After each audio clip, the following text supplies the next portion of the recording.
So we're here with James Waite, and he is the co-founder of Drone Combat, and this behind us is Flightball, which is one of their game modes. So tell us more about the game mode, first of all.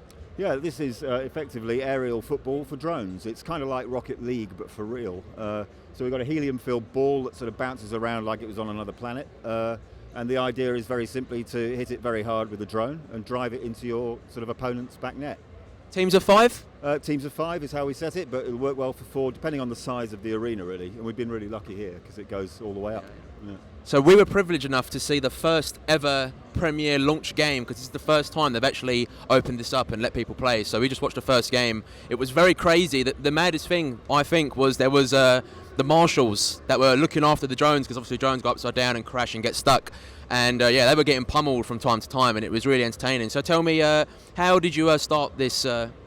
How did you start this game? I mean, it's just so interesting. What was your inspiration? Well, my colleague Bill, the co-founder, was one of the sort of robot wars veterans. So that's back in the 1990s. Right. He was involved with his son at the time. They had a robot in that competition. And he sort of then went off into TV, and I've been in sort of TV and entertainment and computers. And we got together a couple of years ago thinking, you know what, drones are, taking off. And the really interesting thing about them is, what you find is you get a drone, you take it out of the box, you fly it, usually on your own, and you try not to hit anything at all. Yeah. So we thought, why don't we just turn that on its head? All get together, fly it with your friends, fly it against a team, and smash into anything you possibly can. So that was the beginning of a kind of 2-year road to design the cages that go around the drones to let them take that kind of punishment. And that's a sort of, a registered design that we've come up with.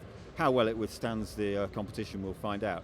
But over in the far end there, we've got a team of probably the best drone engineers in the UK who we've partnered with, who are busy with the 3D printers, making the spare parts and kind of making sure that all the motors are good and the props are good and so on. So that's about it.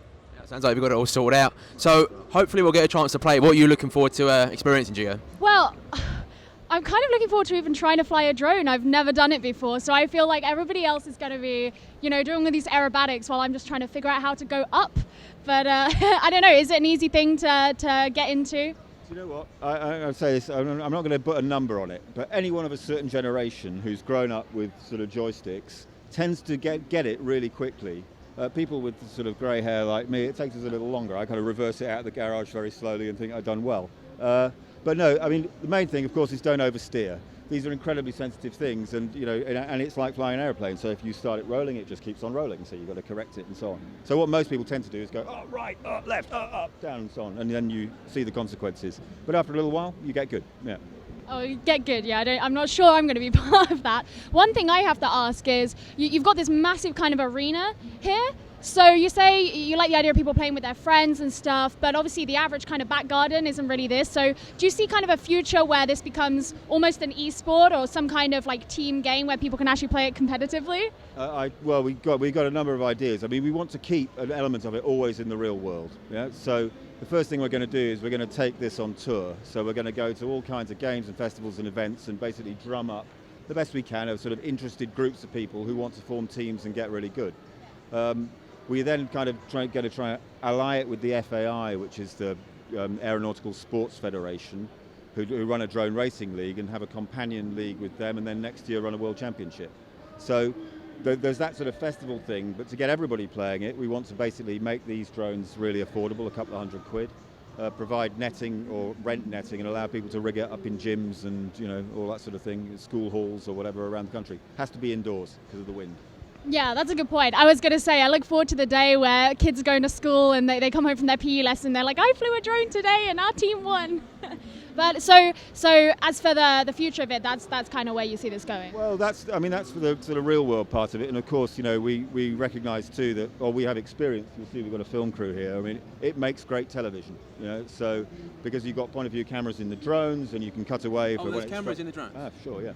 So when it strikes the ball, you can cut away, you can do wide shots, you've got the commentator and so on. So we're pushing in a direction to think about televising next year's World Championships for sure. And then obviously no offer like this would be complete without an e-game version. So we're interested and holding conversations with developers to think about a really smart way of turning this into a sort of parallel e-league as well. Okay, a question for both of you then. What kind of, if you were sort of alter the game type and make a slightly new game type, like using this as the basis, what ideally would you want to see?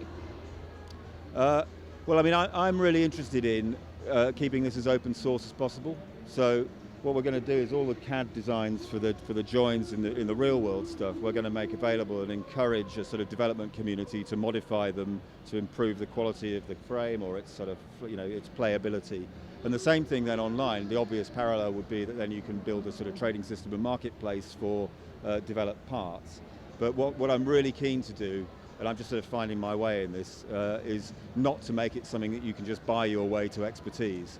So it's not a case of just, oh, well, I've got 50 quid so I can buy all the stuff that's going to make me invincible. Or we want to kind of tie it to actually develop a contribution as well.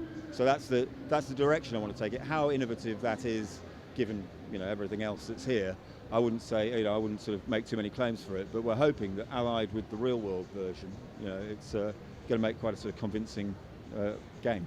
I like that. What about you, I think Ahmed? I would like to see paintball guns or BB guns mounted to the drones and have like flying around. And obviously, if the camera's there, you could have something like maybe like one drone and like 6 people, and every time someone gets shot, they have to go and grab a drone until there's one guy left, and he has to go and do something to try and win the game. Nice. Okay, this is really interesting. So the other TV thing we're messing about with is a thing called Drone Hunters, which is exactly that. There you go. So basically deploying teams in the field, and they're being tracked and chased, and they've got to By drones. by drones with paintballs and all that. Awesome. Yeah, There's man. Nerf guns actually in here. Yeah. Or No. lasers. So you go with a little detector. Yeah. You kind of get a Obviously, the strike. paint and the BB a bit high risk. So, yeah, on the, Health and safety. Oh, Safety. yeah. No, of course. We're all busy with that. Yeah. So yeah, that's about the size of it. I think that's a really neat idea that we've experimented a lot. The thing with these drones is that we've got one there. Can I grab it? Is that all right? Yeah, sure, you can grab it. This is a prototype. The ones we're actually playing with are much larger than this. But the point about this stuff is when these are flying along, anything you put out that way makes this go backwards. This is it's not like you and I are anchored on the floor, so I could chuck this over here and I stay still. If I was floating in the air and I chuck that over there, I'm going to go over there. So that's an extra sort of complication when you're piloting. Yeah. You've got to recognise that you're not. So when you're firing stuff off it, that has a sort of impact on it. But yeah, these are the TPU joints that we've kind of developed the CAD designs for. And in fact, over there, they're 3D printing away the replacements for when they inevitably pop out. So yeah, that's it. Did they pop out due to their extreme violence? I'm afraid so. No doubt about it. How long did it take you to design that? Well, we've been at it a couple of years. I think this design we came up with about a year ago.